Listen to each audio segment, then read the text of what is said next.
How's everybody? Nice to be here. Let's talk about design, technology, and how the two of them are very inseparable.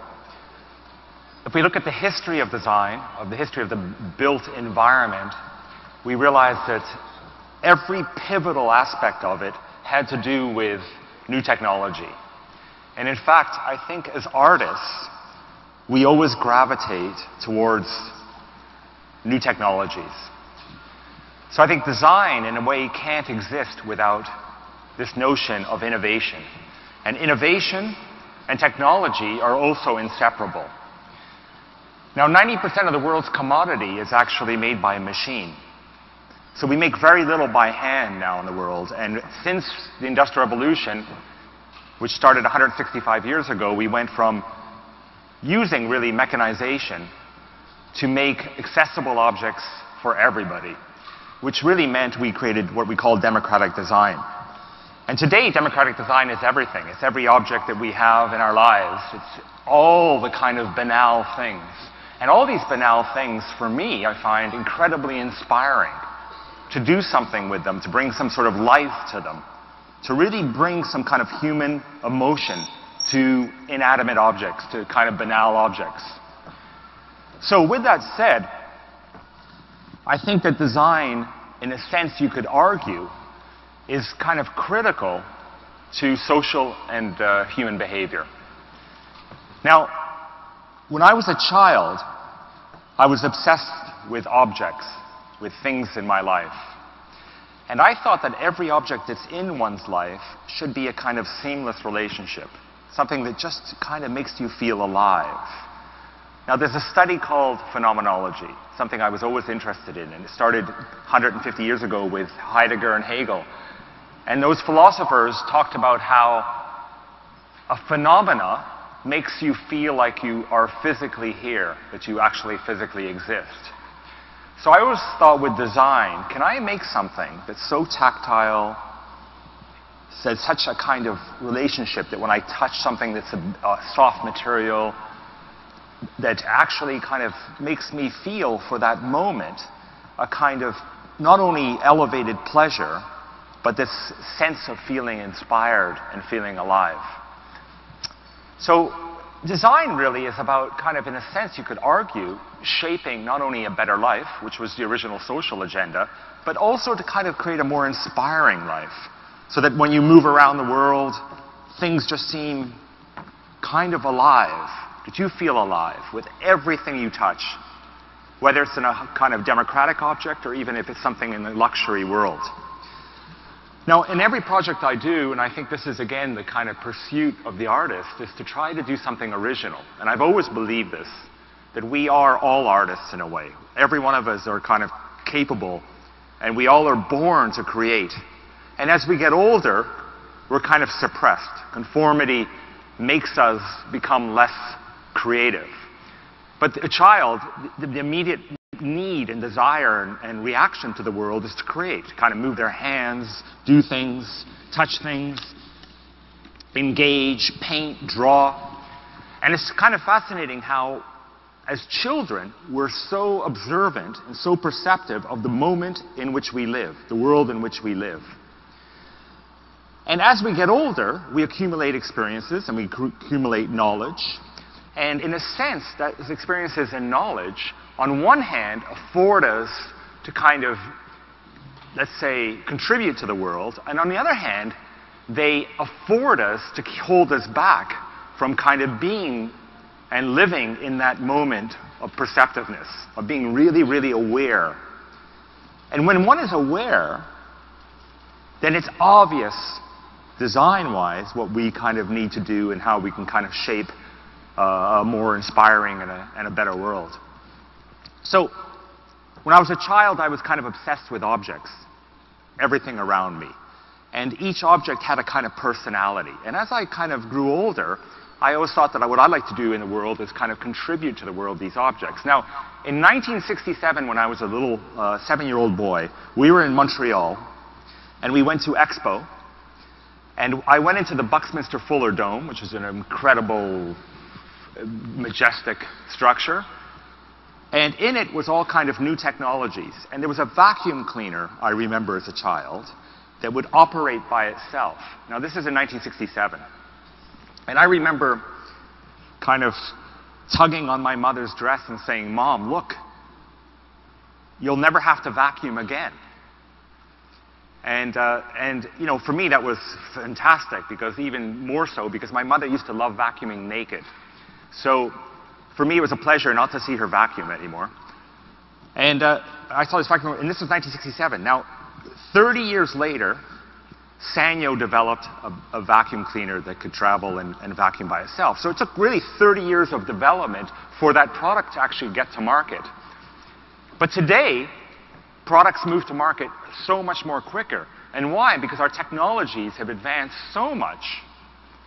Our production methods, our processes, and even our design methodology and the way we work has advanced, so that you could argue technology has sped up the process. But there's a tendency, people criticize speed. They think that speed, in a way, is something that's kind of dehumanizing. But in actual fact, you could argue that speed, in a way, humanizes us. Just like the controversy in the 1980s that technology would dehumanize us, that computers would dehumanize us, we found out today that in this kind of digital age, that technology and computers have humanized us more than we ever thought manageable. And why? Because we're having greater experiences with the immaterial world than we are with the physical world. So really, you could argue that technology is bringing us together. And technology is actually shrinking the world. So in my work, technology affords me, for example, to make in one day 15, 20 watch designs. In one day, I can experiment using 3D softwares that are far beyond anything that I was brought up with. When I was brought up as a designer, I was using a pen and a repeater metric and rulers and triangles and scales. And all of a sudden, and at that time, I was kind of working in a 2D world.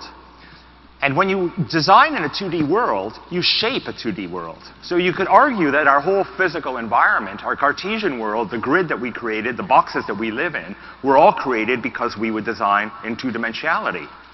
And when we draw architecture, for example, we were drawing in plan, section, elevation. Today, we design in a three-dimensional space.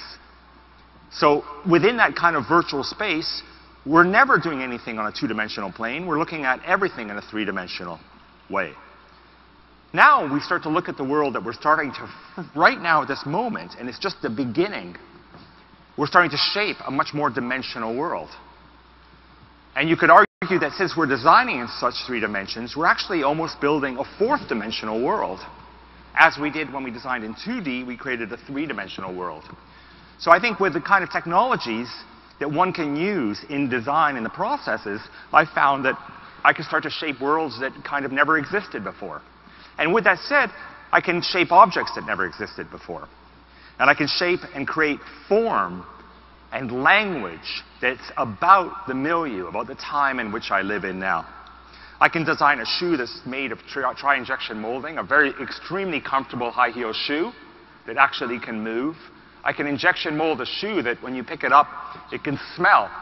It can smell like strawberries or chocolate or anything I want. I can design objects that come from the machine and are never touched by hand. That I can design objects that are actually shipped, designed, popping off a machine and being sent directly to the consumer and never even passing hands of a retailer or intermediary person or a wholesaler. But even more so, technology is starting to do things like affording us to go on a website like this one I created 10 years ago, was called Cyber Couture, and design your own clothing. And with that, I can go on a website, I can take all the patterns, digital patterns, I can move them over onto a model, a 3D model. I can even go to a place now in the United States and have a body scanned, so all my dimensions are now put into software on the computer, and I can actually go home and all night try on clothing on my virtual body. And when I buy something, I can actually customize it and personalize it to me. Just like today we know with the internet, we can design our own shampoo, we can design our own jeans, we can design our own running shoes. So the world is just starting to kind of create this new mass customization, where with the technology, because we're using a production method that affords non-serialization, we can start to customize everything in our world. So up till now, you could argue that the 20th century of design was about somebody designing an object that 1 million, 2 million, or 500 people would use. But in the future, what really design is going to do is going to change. It's going to allow every one of us to actually start to personalize our own world. And I think it'll be a really fantastic and kind of interesting and very exciting time when we can start to shape our entire physical world around us. So that may mean, for example, that I could go on my computer, I'm going to buy an automobile. The first thing I could do is get the driver's seat customized to my body. And then the rest of the seating in the car could be just generic. Second thing maybe in the car is, besides picking all kinds of different features, maybe I can choose from 1.6 million colors. Just like a bubble jet printer can produce 1.6 million colors.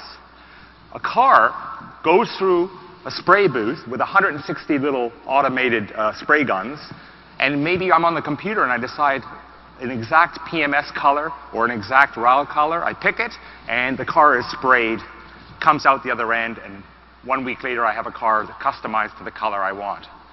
Or maybe I could call up 1-800-CUSTOM and design graphics for my automobile. So I can put any graphics on the car I want, and I can wrap the car and customize it and personalize it. Or maybe even more so, that now with flexible polymers, the car body itself will be a flexible LED polymer, which means I can fire up graphics all over it, just like we have technology now with textiles. I'm producing a line of furniture at this moment now that I can actually put any moving kinetic graphics on the textile itself. So I can have a couch that's changing color. Inevitably, I'm going to have my wallpaper in my house, which would be liquid crystal polymer. So that means when I wake up in the morning, I can read the New York Times on my wall. And this is technology is going to kind of start to embed itself more and more and more in this notion of kind of personalizing our world. But with all that said, I still think that at the end of the day, design, regardless of how it's produced, regardless of the processes I use, regardless of the way we produce goods today, is that we have to kind of create objects that heighten and bring pleasure to our daily lives and to our daily experiences. So as objects become more and more and more inexpensive and more accessible, if anything, they should become more and more and more better designed. And so that's my agenda in a way too. It's not only to kind of create democratic objects of everyday life, but to afford them to kind of engage us. That they could heighten for that moment, that momentary time that we're experiencing a thing or an object. And with products, we can rethink, let's say, the social and human behaviors. That we can kind of create objects that actually start to transcend the banalities of the day and add to our daily lives. You know, bring kind of more heightened human experiences. So with the world, here we have the digital age now. And the digital age for me is something that I always felt was coming. And I remember in the late 70s studying all kinds of computer languages and thinking that maybe computer age will never happen. And all of a sudden, here it is. And with it, it's empowered every one of us to be creative. It's afforded all of us to have the tools that we can personally create. So in turn, obviously it's very seductive, the digital age. And the digital age is the immaterial age. And it's an amazing age. It's an amazing age because every one of us can be digital photographers, and every one of us can write blogs, and every one of us can disseminate our own work, and every one of us can tell the world our view, our perception. We can all disseminate our books on Kindles. We can almost do anything we want. And it's very democratic. Why is it democratic? Because 30 years ago, 40 years ago, to be an artist, to be a creator, most of the time you needed some sort of liberty. Whether you came from a well-off family or you somehow had money to have free time to actually create. So most artists, actually, historically, many of them came from wealthy families. A lot of musicians in the 60s and the 70s came from very wealthy families. Today on your laptop, you can create music. I'm creating music every day. I travel the world, and on my laptop, I'm designing, I'm drawing, I'm doing graphics, I'm creating music. Why? Because I have the tools to do it. Now, I may not be good at it all. In fact, my music is atrocious. But I want to do it. So the tools that being there are affording me to contribute this way. Now, so the digital age is a very seductive place. And I think about it every day. I think about, for example, if I'm designing a hotel, my need in a hotel usually is technological first. It used to be 10 years ago or 15 years ago, I'd walk into a hotel and it was much more about the physical space. Now I walk into a hotel and the first thing I see is whether I've got my iPad, I have wireless for it. So technology is overriding now our kind of physical being, our physical kind of navigation in this world. So we need, in a sense, to kind of find ourselves with this kind of seamless global connection. And that tends to override the physical world. So a simple theory is, do we care about the physical world anymore? Is it interesting? Is it exciting? Is it seductive? Is it engaging? Is it human? Now, historically, the physical world we created, the built environment we created, and don't forget, design is not about something that's just so beautiful and aesthetic and interesting or unusual. Design is everything. It's every banal object in your entire world. It's even these, I don't even know what these are. Speakers, these atrocious things, right? It's every object around, everything. But design was done in a kind of utility-based world. So a lot of these things around us were just designed, in a sense, out of the need for them. But now design has gone way beyond need. Design is about desire now. And something that once a need, or once was a desire, becomes a need. For example, a mobile phone. And what's the need, really? It's not even the physical phone. Because as soon as that phone disappears and dematerializes into a little chip in my ear, I don't need a physical phone. So it's not even the need for the phone itself. It's the need for the communication. So in the digital age, the needs are to be able to communicate. The needs are to be able to kind of have as much infotainment as possible. The needs are information. The needs are knowledge-based. The needs are human relations, connections. So you can have 15,000 friends on Facebook, or you can be on LiveJournal, or you can be in MySpace. You can make connections all over the world. You can learn about every culture. You can break down all the boundaries, all the borders of the world. The borders and boundaries are becoming irrelevant because the borders and boundaries were physical. Now we're living in a world that's not physical anymore. So really you could argue that the immaterial world is bringing us more experiences than ever before in the history of mankind. We don't even, I think, realize how lucky we are to live in the digital age that we live in. That in 1965, when Captain Kirk on Star Trek pulled out a little object and flicked it open and talked, that object has been around us now for 10 years. So what's amazing is that I can video Skype anybody in the world for free. That all of a sudden, whether I travel or I don't travel, I know so much more about the world. Where all of a sudden, we all have a common language. A global language. The global language is not Chinese, it's not Mandarin, it's not English, it's not Spanish. Binary notation, a 0 and a 1. Global language. And the global language affords the whole world to communicate. So now that the whole world is communicating, what do you know? You become so aware of your own individual existence, your being. And your being is not a part anymore of a culture or a place or a country or a religion or a race or a creed. You're an individual. You're an individual in this binary notation of the digital age.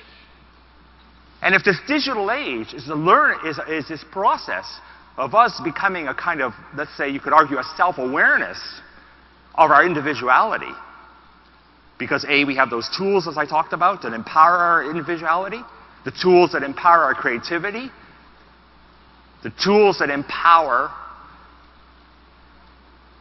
our intellect, then we start to realize that we are individuals. Now, if this digital age is so embracing and engaging, and in a sense so necessary now, and you could even argue more so, addictive, what's the physical world like?